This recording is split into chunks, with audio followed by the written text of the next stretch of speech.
Eh bien bonjour à tous et à tous, c'est Zico, j'espère que vous allez bien. En tout cas moi ça va super, aujourd'hui on se retrouve pour une nouvelle vidéo. Dans cette vidéo je vais vous parler du matchmaking. Le matchmaking c'est tout simplement votre clan qui va tomber contre un autre clan en guerre de clan. Et donc ça Supercell a essayé de le faire équilibrer. Donc pour ça vos villages ont un certain poids, comme une balance si vous voulez. Vous pesez un certain nombre de poids et donc votre adversaire en guerre de clan doit peser à peu près le même poids. Chose importante à savoir aussi, c'est que votre poids est calculé grâce à vos défenses. C'est vos défenses qui vont donner votre poids en guerre de clan. Au plus vous les augmenterez, au plus votre poids augmentera. Au plus vous poserez des grosses défenses, au plus votre poids augmentera. Donc bien sûr, c'est très dur de tomber sur une guerre vraiment équilibrée parce que tout simplement, il n'y a pas un milliard de clans qui sont comme vous et qui lancent en même temps en plus. Là du coup, vous avez dû à peu près comprendre ce qu'était le matchmaking. Je vais pouvoir vous parler des différentes catégories de, entre guillemets, triche, parce qu'en fait c'est de la triche légale, c'est-à-dire que c'est mal vu par beaucoup de joueurs, mais c'est autorisé. Vous ne pouvez pas vous faire ban pour ça, c'est juste purement stratégique. Donc dans ces catégories figurent le monocanon, les defenseless et les HDV.5. Je vais commencer par les defenseless et les monocanons parce que c'est le plus simple.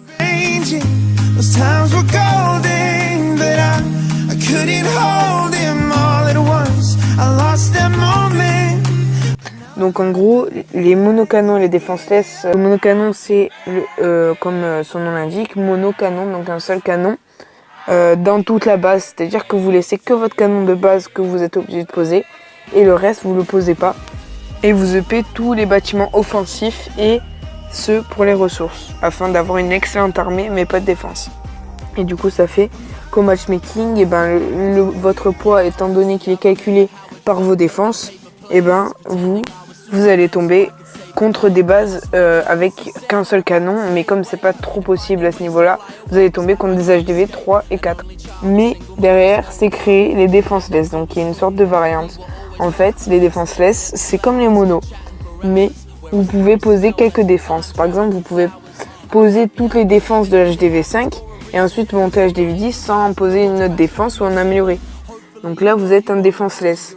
Et ça, c'est un peu plus cheaté parce que en fait, en GDC, vous tombez contre des HDV 5 si vous avez mis ces défenses niveau 5, normalement. Et ces HDV 5 vont avoir du mal à vous perf à cause des héros du château clan, plus les défenses. Donc, en fait, ce qui est conseillé de faire, c'est plutôt un defenseless, mais les deux sont très utiles. Pour faire un monocanon et un defenseless, il faut partir d'un nouveau village, vous n'avez pas le choix, vous ne pouvez pas prendre votre village de base. Donc vous refaites une base et vous essayez de faire ce qui est le monocanon ou le defenseless. Donc là on se retrouve sur mon monocanon, c'est mon petit compte, je l'ai monté à HDV4 et je suis en train de tout maxer. J'ai mes mines niveau 8, toutes mes mines je crois. Ouais c'est bon, on passe tout le niveau 8. Les extracteurs il m'en manque 2 ici, donc dans 13h et 23h je pourrais les lancer. Et après je m'attaquerai aux casernes. Et après avoir terminé caserne et camp, je pourrais passer HDV5. Après ouais effectivement ça va se compliquer très rapidement parce qu'en fait regardez mes défenses. C'est que du perf parce que tout simplement il n'y a que le canon pour me défendre. Là où je pense que ça va devenir intéressant c'est à partir de l'HDV7. Parce qu'à l'HDV7 vous pouvez débloquer les dragons. Et à ce moment là vous pouvez faire les guerres de clans. Le compte va devenir intéressant pour vous. Avant c'est juste du maxage donc il faut tout monter. C'est un petit peu chiant. Donc là on se retrouve pour les dernières catégories de villages. Donc on se retrouve pour les HDV.5.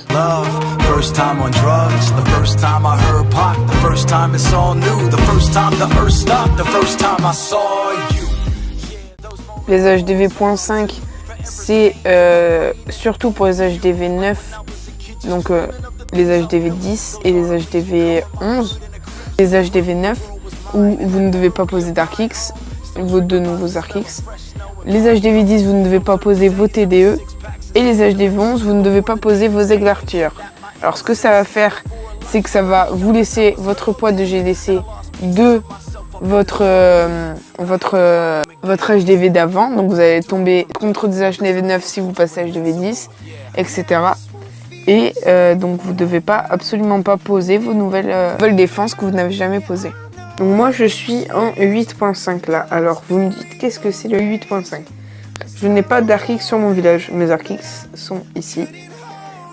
Et ne sont pas posés. Par contre j'améliore mes Tesla, je max plein de choses. Mais je ne pose pas mes Arc X. Alors pourquoi? Pourquoi? Parce qu'en fait les Arc X et les TDE sont les bâtiments qui pèsent le plus de poids. Et donc en les posant, vous allez tomber sur des grosses bases, souvent des bases max. Après c'est possible que vous tombez contre des gens contre vous, mais vous comprenez que sans poser les deux, vous avez plus de chances de tomber contre des HDV8 par exemple. Exemple pour ça, Tubou le 8 est un HDV 8.5 comme moi. Voilà, il est HDV9, bon là il vient de passer mais il a quand même sa RAM 3. Il a amélioré 2-3 trucs. Il a monté ses gauchons 5 et après il a posé ses nouvelles troupes et ses nouveaux sorts. Donc le 8, en 8.5, il tape un HDV8. Vous allez taper des HDV8 en guerre de clan. Donc ce qui est conseillé pour faire un 8.5, c'est de poser ces nouvelles défenses, de les monter au niveau de l'HDV5, de monter ses héros au moins 10. Ensuite, de commencer à un peu monter ses défenses et ses remparts. Donc voilà, c'est tout pour cette vidéo les amis. J'espère qu'elle vous a plu, qu'elle vous a été utile. N'hésitez pas à me dire si j'ai fait quelques erreurs. On se retrouve pour une prochaine vidéo très prochainement. Et je vous dis à la prochaine.